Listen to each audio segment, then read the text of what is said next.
സമുദ്രത്തിന്റെ ആഴങ്ങളിൽ പതിറ്റാണ്ടുകളല്ല നൂറ്റാണ്ടുകളോളം മൂടപ്പെട്ട് കിടന്ന ആ സത്യം പുറത്തു വരുമ്പോൾ ശാസ്ത്ര ലോകത്തെ തന്നെ ഞെട്ടിച്ച ആ ഒരു ചരിത്ര നിമിഷത്തിനാണ് അവർ സാക്ഷിയായത്.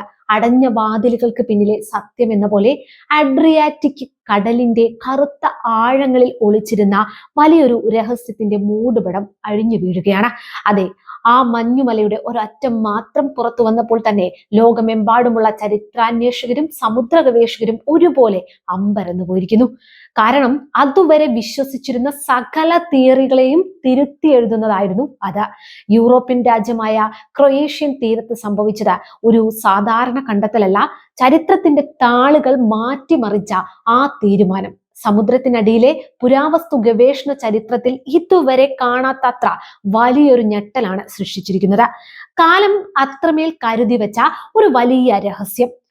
ബൈസന്റൻ സാമ്രാജ്യത്തിന്റെ അഹങ്കാരവും പ്രൗഢിയും വഹിച്ച തിരമാലകൾക്കിടയിലൂടെ പാഞ്ഞ ഒരു കൂറ്റൻ കപ്പൽ. പക്ഷേ ഒറ്റ നീക്കത്തിൽ എല്ലാം തലകീഴായി മറിഞ്ഞു. വലിയൊരു കൊടുങ്കാറ്റിന്റെ ആരംഭം പോലെ ആ കപ്പൽ കടലിന്റെ ആഴങ്ങളിലേക്ക് താണുപോയി. വർഷങ്ങൾ നീണ്ട പരിശ്രമങ്ങൾക്കൊടുവിൽ ആ സത്യം തെളിഞ്ഞിരിക്കുകയാണ്. എങ്കിൽ എന്തായിരുന്നു ആ കപ്പലിനുള്ളിൽ ഒളിച്ചിരുന്ന നിധി? ആരായിരുന്നു അതിൽ യാത്ര ചെയ്തിരുന്ന ആ രഹസ്യ വ്യക്തി? ആഗോള രാഷ്ട്രീയത്തെയും അന്നത്തെ വാണിജ്യ സാമ്രാജ്യങ്ങളെയും വിറപ്പിച്ച ആ ചരിത്ര സത്യം എന്താണെന്നറിയാമോ?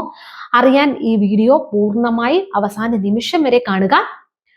അതിന് ഉത്തരം വേണമെങ്കിൽ നമ്മൾ കുറച്ചുകൂടി പുറകോട്ട് പോകേണ്ടതുണ്ട്. ഏകദേശം 1300 വർഷങ്ങൾക്ക് മുൻപ്, അതായത് 7ഓ 8ഓ നൂറ്റാണ്ടുകളിൽ യൂറോപ്പിലെ അഡ്രിയാറ്റിക് കടലിലെ മിജിറ്റ് ദ്വീപിന് സമീപം അസാധാരണമായി തുടങ്ങിയ ആ ഒരു ദിവസം അവസാനിച്ചത് ആരും പ്രതീക്ഷിക്കാത്ത രീതിയിലായിരുന്നു. അന്ന് മെഡിറ്ററേനിയൻ കടലിൽ ആധിപത്യം പുലർത്തിയിരുന്നത് ശക്തമായ ബൈസന്റൻ സാമ്രാജ്യമായിരുന്നു. മേൽനോട്ടത്തിൽ ലളിതമെന്ന് തോന്നുമെങ്കിലും ഇതിനു പിന്നിൽ വലിയൊരു കഥയുണ്ട്.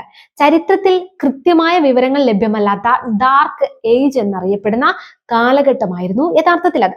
ആ കാലത്തെ സമുദ്ര വ്യാപാരത്തെയും രാഷ്ട്രീയ നീക്കങ്ങളെയും കുറിച്ച് വളരെ കുറഞ്ഞ വിവരങ്ങൾ മാത്രമേ ശാസ്ത്രലോകത്തിന് ലഭ്യമായിരുന്നുള്ളൂ. ചുരുളഴിയാത്ത ആ രഹസ്യം ഇതാ ഇവിടെയാണ് ആരംഭിക്കുന്നത്. ക്രൊയേഷ്യൻ കൺസർവേഷൻ ഇൻസ്റ്റിറ്റ്യൂട്ടിന്റെ നേതൃത്വത്തിൽ അന്തർവാതിരി പര്യവേഷണങ്ങൾ തുടരുമ്പോൾ സമുദ്ര ഗവേഷകർ പോലും വിചാരിച്ചില്ല തങ്ങൾ തൊടാൻ പോകുന്നത് യൂറോപ്യൻ ചരിത്രത്തിലെ തന്നെ ഏറ്റവും വലിയൊരു സമുദ്ര നിധിയിലേക്കാണെന്ന്. പുകമറയ്ക്കുള്ളിലെ യഥാർത്ഥ ചിത്രം തെളിയാൻ അധികം സമയം വേണ്ടി വന്നില്ല. മണലിനടിയിൽ കുഴിച്ചു മൂടപ്പെട്ട നിലയിൽ ആ പുരാതന കപ്പലിന്റെ അവശിഷ്ടങ്ങൾ തെളിഞ്ഞു വന്നു. ഇതൊരു സാധാരണ സംഭവമല്ല എന്ന് വ്യക്തമാക്കുന്ന ചില കണക്കുകളിലേക്ക് നമുക്ക് പോകാം. കടലിന്റെ ആഴങ്ങളിൽ അത്രയും കാലം ആരോടും മിണ്ടാതെ കിടന്ന ആ അവശിഷ്ടങ്ങൾ വെറും ഒരു മരക്കഷ്ണമായിരുന്നില്ല, മറിച്ച് ഒരു സാമ്രാജ്യത്തിന്റെ മുഴുവൻ പ്രൗഢിയും പേറുന്ന രേഖയായിരുന്നു. കപ്പലിന്റെ അവശിഷ്ടങ്ങൾക്കിടയിലേക്ക് പര്യവേഷണം വ്യാപിപ്പിച്ച ഗവേഷകരെ കാത്തിരുന്നത് അവിശ്വസനീയമായ കാഴ്ചയായിരുന്നു. മധ്യകാലഘട്ടത്തിലെ മെഡിറ്ററേനിയൻ കടലിൽ നിന്ന് ഇതുവരെ കണ്ടെത്തിയിട്ടുള്ളതിൽ വെച്ച ഏറ്റവും വലിയ സ്വർണ്ണ നിധിയാണ് ആ അവശിഷ്ടങ്ങൾക്കിടയിൽ നിന്ന് വിദഗ്ധർ പുറത്തെടുത്തതത്രേ. കാര്യങ്ങളുടെ ഗൗരവം നിങ്ങൾക്ക് മനസ്സിലായോ? ആകെ 600 ഗ്രാമിലധികം തൂക്കം വരുന്ന അതീവ മൂല്യമുള്ള സ്വർണ്ണ വസ്തുക്കളും അപൂർവ പുരാതന നാണയങ്ങളുമാണ് സമുദ്രത്തിന്റെ അടിത്തട്ടിൽ നിന്ന് വിജയകരമായി വീണ്ടെടുത്തത്. പക്ഷേ കഥ അവിടെയും തീർന്നില്ല. ലഭിച്ച വസ്തുതകൾ ഓരോന്നായി പരിശോധിച്ചപ്പോഴാണ് ആഗോള ചരിത്രകാരന്മാർ പോലും ഞെട്ടിപ്പോയത്. പൂർണ്ണമായും പ്യുവർ സ്വർണത്തിൽ തീർത്ത അപൂർവങ്ങളായ പച്ചക്കല്ലുകൾ, മാണിക്യങ്ങൾ, മുത്തുകൾ എന്നിവ പതിപ്പിച്ച അതിമനോഹരമായ ആഡംബര ബെൽറ്റ് സെറ്റുകൾ. ബൈസന്റൻ സാമ്രാജ്യത്തിന്റെ വെറും ഒരു സാധാരണക്കാരന് ഇത് സ്വപ്നം കാണാൻ പോലും കഴിയില്ല. ഉന്നത ഉദ്യോഗസ്ഥർ അല്ലെങ്കിൽ വലിയ പ്രഭുക്കന്മാർ മാത്രം ധരിച്ചിരുന്ന ആഡംബര വസ്തുക്കളാണിത്. സമുദ്രത്തിനടിയിലെ ചരിത്രത്തിൽ അത്രയും അപൂർവവും മനോഹരവുമായ ബെൽറ്റ് ഫിറ്റിങ്ങുകൾ ലഭിക്കുന്നത് ഇതാദ്യമാണ്.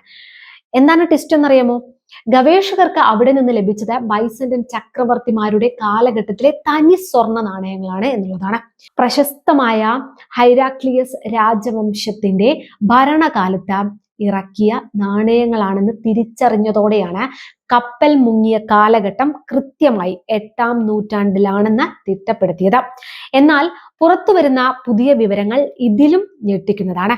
ആ കപ്പലിൽ നിന്ന് ലഭിച്ച ഏറ്റവും വലിയ മാസ്റ്റർ സ്ട്രോക്ക് തെളിവ് അതെന്താണെന്നറിയാമോ?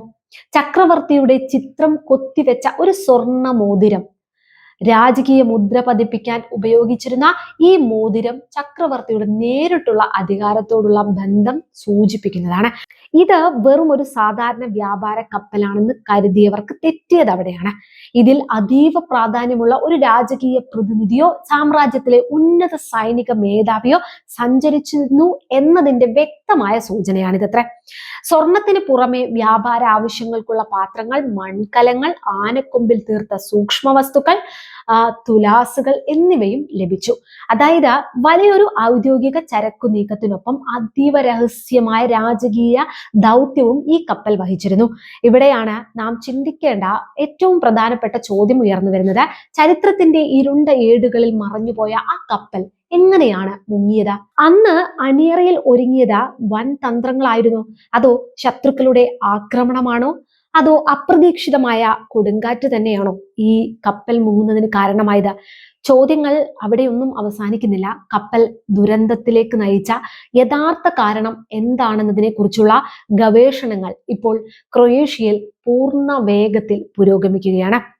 അഡ്രിയാറ്റിക് കടൽ മാർഗമുള്ള അക്കാലത്തെ വൻകിട വാണിജ്യ ശൃംഖലകളുടെയും സാമ്രാജ്യത്വ ശക്തി പ്രകടനങ്ങളുടെയും വലിയൊരു ചുരുളഴിക്കാൻ ഈ കണ്ടെത്തൽ സഹായകരമാകും.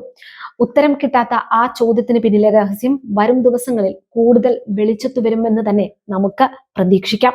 നൂറ്റാണ്ടുകളോളം പ്രകൃതി ഒളിപ്പിച്ചു വെച്ച ഈ വലിയ വിസ്മയം അന്നത്തെ ശക്തമായ ഒരു സാമ്രാജ്യത്തിന്റെ ഉദയത്തിന്റെയും അസ്തമയത്തിന്റെയും മൗന സാക്ഷിയാണ്. 1300 വർഷങ്ങൾക്ക് ശേഷം ഈ സ്വർണശേഖരം വീണ്ടും പുറംലോകം കാണുമ്പോൾ അത് ചരിത്രത്തോടുള്ള ആദരവായി മാറുന്നു. സുഹൃത്തുക്കളെ, ബൈസന്റൈൻ സാമ്രാജ്യത്തിന്റെ ഈ അപൂർവ നിധിശേഖരത്തെക്കുറിച്ചും കടലാഴങ്ങളിലെ ഈ വലിയ രഹസ്യത്തെക്കുറിച്ചും നിങ്ങൾക്ക് എന്താണ് തോന്നുന്നത്? ഇതൊരു യാദൃശ്ചികമായ അപകടമായിരുന്നു, അതോ ചരിത്രം മറച്ചുവെച്ച വലിയൊരു രാഷ്ട്രീയ ഗൂഢാലോചനയുടെ ഇരയാണോ ഈ കപ്പൽ? നിങ്ങളുടെ അഭിപ്രായങ്ങൾ താഴെ കമന്റ് ചെയ്യൂ. ഒപ്പം ഈ ചാനൽ സബ്സ്ക്രൈബ് ചെയ്യാതെയാണ് കാണുന്നതെങ്കിൽ please do subscribe and support.